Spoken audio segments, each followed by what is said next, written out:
escape when someone attacks from the guard. What we're going to look at today is armbar defense when you end up coming back on the floor. Okay, so this is the same sort of situation where if Jay goes into his guard position,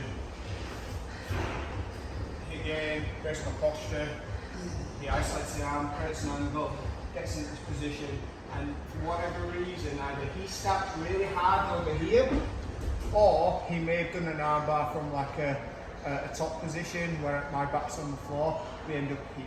Okay, so first things first, we want to try and protect this arm. The problem with the armbar from this position is he's got multiple limbs isolating one of my limbs. Okay, he's also got the ability to attach this limb to his entire body. Okay, so these are the issues that we've got to deal with very quickly, otherwise we end up with a real problem with armbar. Okay, so before Jason's able to kind of suck that elbow in, get nice and tight to his body, and then secure the arm with both of his arms, and he might even pinch his ear to his head as well, I need to do something before that happens. Okay, so it's pretty much similar to what we were looking at when we were in this position. Okay, so from here, this hand is going to go onto the bicep, and this hand is going to go underneath the leg if possible. Doesn't always happen, but this is our ideal position. Okay, so everyone's done the Macarena. Alright, okay, that's exactly what we're going to do. We're going to protect everything by doing that weird 90s dance called the Macarena. Okay, so hand that's been attacked goes to the opposite bicep because this hand needs protecting, so we're going to hide it behind our arm.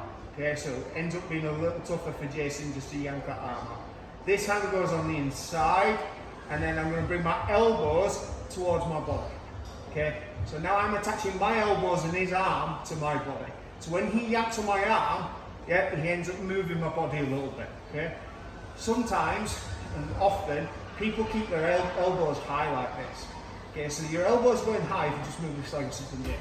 Okay, gives him more gap, gives him more chance of kind of separating the arms into this armbar position. If I go into this Macarena position and then I bring my elbows in so that my elbows are now attached to my body, he's lifting my body. Okay, so it's the exact same thing that I'm trying to prevent happening with Jason. So he attaches all of his arms, his body, his head to that arm and that arm alone. Okay, so before that happens, hand in the bicep, other hand underneath the leg so I only see the fingers poking through, and then elbows sucked in towards the body. If he goes a little bit tight with the arm, okay, so it's here.